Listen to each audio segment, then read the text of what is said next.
Guys, this is Philly from Chris and Philly Functional Medicine, and today I wanted to do a little vid on something that we hear time and time again, and that is I just don't have enough time.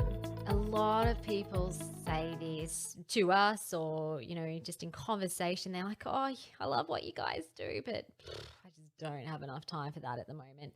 And even though these, often these people are feeling burnt out, sick, tired, inflamed, they're, got stuck in that hustle and grind, even though they're feeling this pain, they can't get over that obstacle of having enough time because it just all seems too hard. And I get it. I get it. I mean, I know, we're all busy working parents, and getting on top of your health sometimes and often comes at the bottom end of your priority list, because life gets hectic, and you often have demands of work piling up on you, and then you have to make sure the kids are fed and dressed and cleaned and the house is in order, and you're trying to push through your day. You're trying to ignore the fatigue and the brain fog and the niggling aches and pains and headaches that keep creeping up on you. However, if you do stop to think about it, if you're really honest with yourself, you know that you should do something about your health, as well as probably your hectic life, which potentially may be the root cause of your health issues.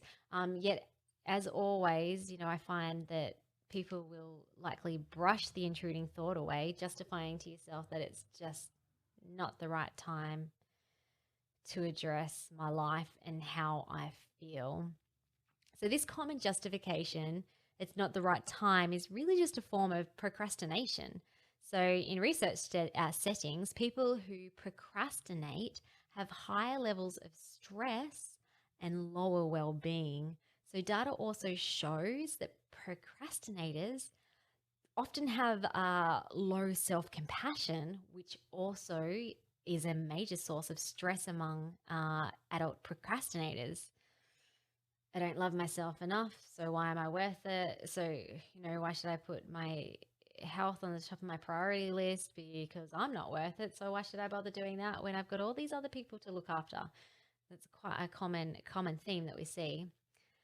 But when I was reading through these research articles, I find that really interesting, because really putting your health at the back of your to-do list is really putting you at the back of your to-do list. So as the saying goes, your health is your best asset, because without your health, you cannot create wealth, nor can you show up to be the type of professional and, more importantly, the type of parent that you want to be. So we actually had a beautiful client come to seek our help a few years ago, and she had been struggling with debilitating headaches and insomnia and fatigue. I think they were the three main issues for 30 years. That's 30 years of her life she was struggling with these issues. So she had put off her health for so long. I remember she saying when we were talking with her, when she first started working with us, she said that she just put her health off for so long because it just never was the right time. There were 4 kids to take care of, and work was always so consuming. And then there were holidays and the celebrations that came round month after month. How was she ever going to be able to give up or do the things that she might need to do to get on top of her health, like reducing her chocolate intake? So these are the thought patterns that she was having in her head, that it's not the right time because I have all these events, and if I try now, I'm just going to fail. And you're probably thinking, yeah, I have these same sort of thoughts happening in my head too. So anyway, this beautiful lady, 30 years passed, and she became a grandma. And she found she had new things to take care of, and always she put her health aside because it was never the right time. And when she finally sought our help, literally, I think it was 2 or 3 months later, after working holistically with her on her adrenal stress hormones, she actually started sleeping again.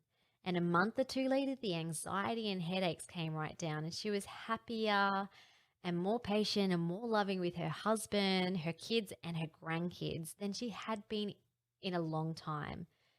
A few months it took to turn around 30 years of suffering. So, if you're someone who has been holding back with the common self-limiting belief, it's just not the right time. Here are 3 steps you can start doing right now to turn your procrastination into action taking. So, step 1, go with your goals, not with how you feel. So, you want to set some goals. Where would you like to be in 1 year's time? What would you like your life to look like? What does your health look like? What do your relationships look like? Write down those goals, and then next, lean into your goals and not with how you feel. And the reason why I say that is because often people who are stuck in this procrastination, it's not the right time state, they're feeling fear, they're feeling, maybe even depressed, they're feeling maybe even apathetic. So if you focus on how you're feeling in that state, you're never going to move forward. But if you kind of just lean into your goals, you're more likely to actually make the steps that you need and that you secretly want deep down to make, in order to feel better. So if you've been putting your well-being off for this long, it's highly likely you have some of these pretty intense feelings for doing so. Like maybe you're feeling overwhelmed because you think it would be too hard, or you're confused about where to start, so you haven't started at all, or you're scared of change, or you're just feeling down and maybe a bit depressed with little motivation to take action. So these feelings too often stop us from acting. So shake away these feelings. I want you to pause the video right now and stand up and just shake them away. And I want you to lean into your goals. So you'll notice your energy and your focus will shift dramatically when you do this. And that's really empowering. So step number 2, if this is hard to do and you're just not moving forward, ask yourself, how important are your goals? So from a scale of 1 to 10, 1 being not that important to 10 being very important, rate your goals on importance. So if your goals are high in importance, a focus on those goals as your highest priority. So, you might want to write these goals on a piece of paper and post them up in prominent places in your home or at work. This will help to shake off any self-doubt or general procrastination, and it can help you to stay focused and moving forwards. So if your goals, you might actually discover that your goals aren't very important to you, then you'll likely never change. So find something that absolutely lights you up and that you've been wanting all your life. And when you find that light and that excitement is going to help you move forward. So step number 3, if you're struggling to make change because you lack the know-how or maybe the direction or the accountability, I highly recommend hiring a practitioner or a coach to help you create an individualized game plan and to help you guide through the steps to get from where you are now over to where you want to be. So if you're someone who is putting off your well-being because it's just not the right time, consider this. Where will you be in 1 year's time if you don't do anything about your situation? So there's usually 2 scenarios to this. Either you'll stay the same, stuck on this never-ending hamster wheel of doing, or also, stuck with your overworked, overwhelmed lifestyle, stuck with your burnout symptoms. You'll probably be stuck being tired and crabby and inflamed.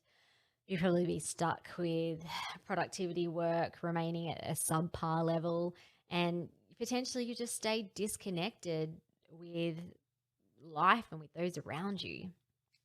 So that's scenario 1.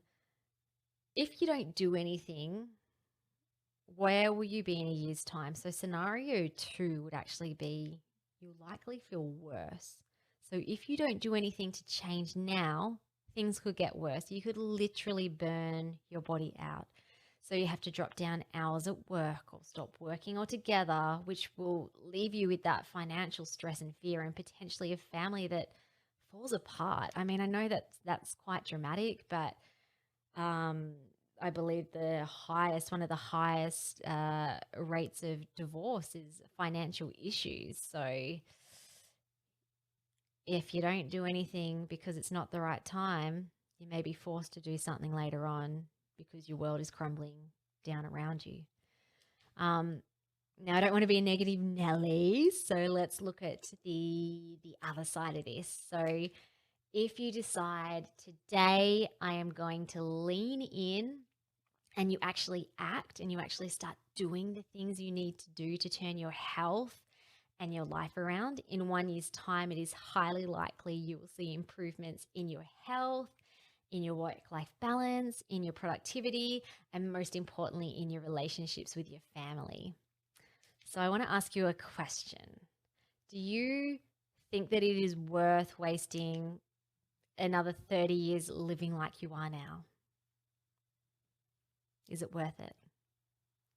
So if you answered no, I want you to listen back to the 3 recommended steps that I mentioned before. Lean into your goals, not your feelings.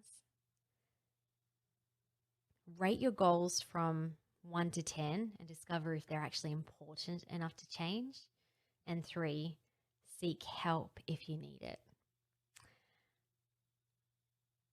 Start with one of them, go with all 3 of them, whatever it can take to get you moving forward.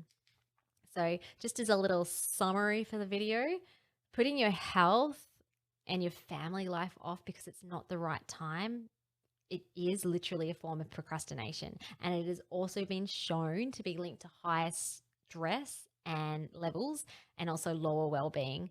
So there is actually a really common saying, you probably all know it.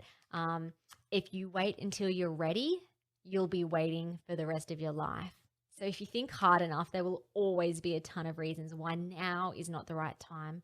So a better way to live is to lean into your goals and to do that which is most important rather than continually getting stuck in self-limiting thoughts and beliefs.